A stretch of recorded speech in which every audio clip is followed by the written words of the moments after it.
I'm here because I am a roaring lion crying out righteousness. Who's crazier, Cornel West or Robert Kennedy Jr.? Who's the craziest?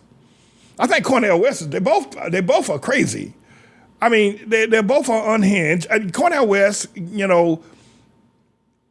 got into Harvard and was able to, on the affirmative action kind of thing. And he was able to string together, he was very good at stringing together 50-cent words and make you think he's very intelligent, which he isn't. He's not smart at all. But he can string together a bunch of 50-cent words and he can quote, a few, I suppose, philosophers like Po Shine and Stagger Lee. So he's now running for president as well. Jill Stein messed up Hillary Clinton, I believe, last time around. Now you got Robert Kennedy Jr. But my question about Robert Kennedy Jr. is that whether or not, what's wrong with the Kennedys? I mean, so they assassinated John Kennedy, right? They assassinated Bobby Kennedy. Robert Kennedy Jr.'s now father, he got assassinated, right? John and his wife drowned, went down in a plane over Massachusetts somewhere out there in the Bay. I think Joan Kennedy, one of these was a stone cold alky. And now Robert Kennedy, actually he got some sort of, I don't know if he got some sort of problem. I think one of the sisters of John Kennedy, her father, Joseph Kennedy, had a lobotomy did on her way back when they were trying to go into the brain and because she was acting, I guess psychologically deranged, so they figured they cut a part of her brain out. They called it lobotomy. She got worse. So what I'm trying to say is this, is that what's happening with the Kennedys? Anyway, this guy, Robert Kennedy, is now talking about COVID-19. He's one of them, the COVID deniers. My question is to you about Robert Kennedy. My question is to Almighty, because I believe the Lord, a lot of these preachers standing up in the pulpit talking about COVID does not exist. Let me tell you, COVID was real. People died. But I want to say this. So let's listen to what Robert Kennedy has had to say about COVID-19. He's running for president, this guy. I want to turn to something on the Democratic side that emerged this weekend. There's growing angst that potential third-party challengers, Robert Kennedy Jr. and Marianne Williamson, could really hurt President Biden's reelection chances. RFK Jr., the New York Post reports, with video, it's not just their account, spreading some really deranged lies about COVID that really walk into anti-Semitism and anti-Asian bigotry. The New York Post has tape of Kennedy saying, quote, COVID-19, there's an argument that it is ethnically targeted. COVID-19 is targeted to attack Caucasians and black people. The people who are most immune are Ashkenazi Jews and Chinese. We don't know whether it's deliberately targeted that or not. We do know that the Chinese are spending hundreds of millions of dollars developing ethnic bioweapons, unquote. There is no truth to this. Plenty of Ashkenazi Jews and plenty of Chinese and Asian people. First of all, Jake Tapper is a Jew. Let's be clear. And not that I'm against Ashkenazi Jews. That's not what I'm not against any Jew for that matter, quite frankly. But we need to, for full disclosure, we need to, I see how Jake Tapper came out of his mouth, in overdrive, because he's a Jew himself. That's one thing. And what Robert Kennedy is saying is that the Jews are in bed with the Chinese in doing if you will, warfare against white people and black people. That the Chinese and the Jews have come up with this thing called COVID-19, right?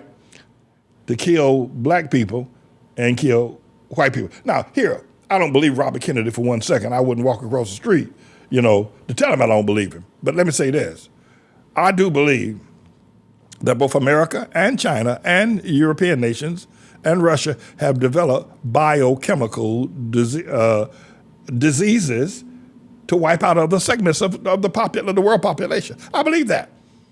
So what Robert Kennedy is saying is that the Chinese are maybe working together with the Jews. Now, I don't believe that. I just don't believe it.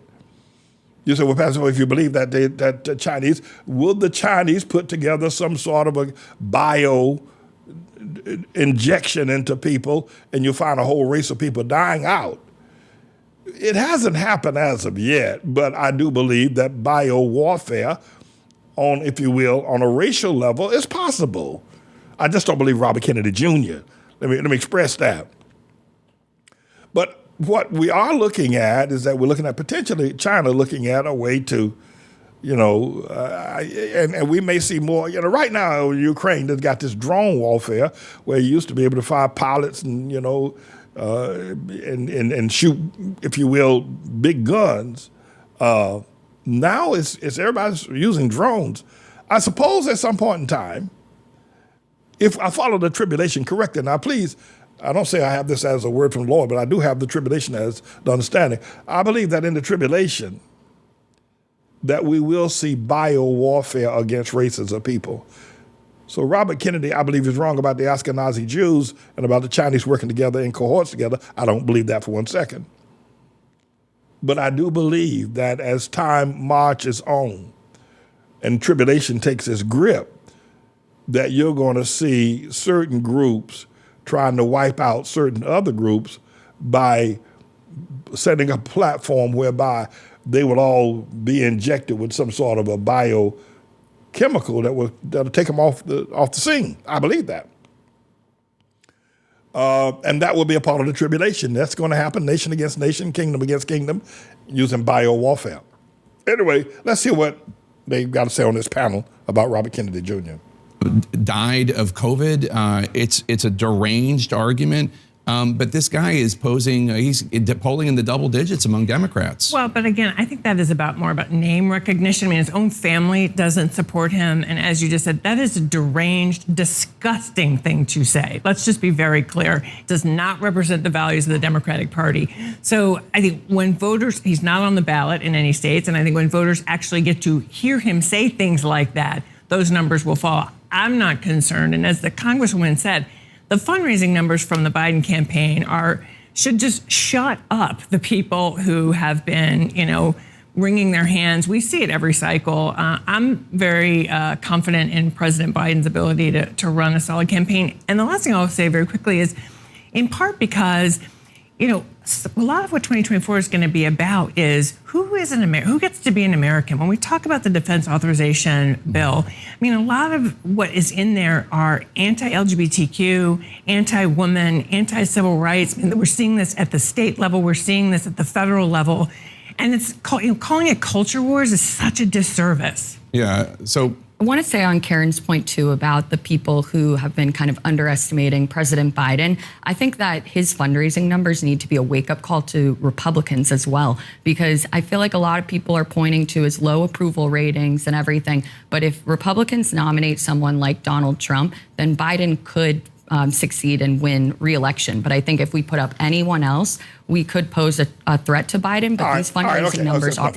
Listen, I don't believe the Ashkenazi Jews and Chinese are in bed together with creating a biovirus to wipe out a segment of racial, if you will, people. I don't believe that. However, I do believe it's coming. So how do I explain myself? There are a couple of things. If it's coming, it's coming. And we don't know where COVID-19 came from. So it came from a lab in Wuhan, China, a wet market in Wuhan. I don't know. And I don't know if we those of us who are involved in this process will ever know the truth about where it came from. But it did come and did kill a lot of people. A lot of people are dead today because of it.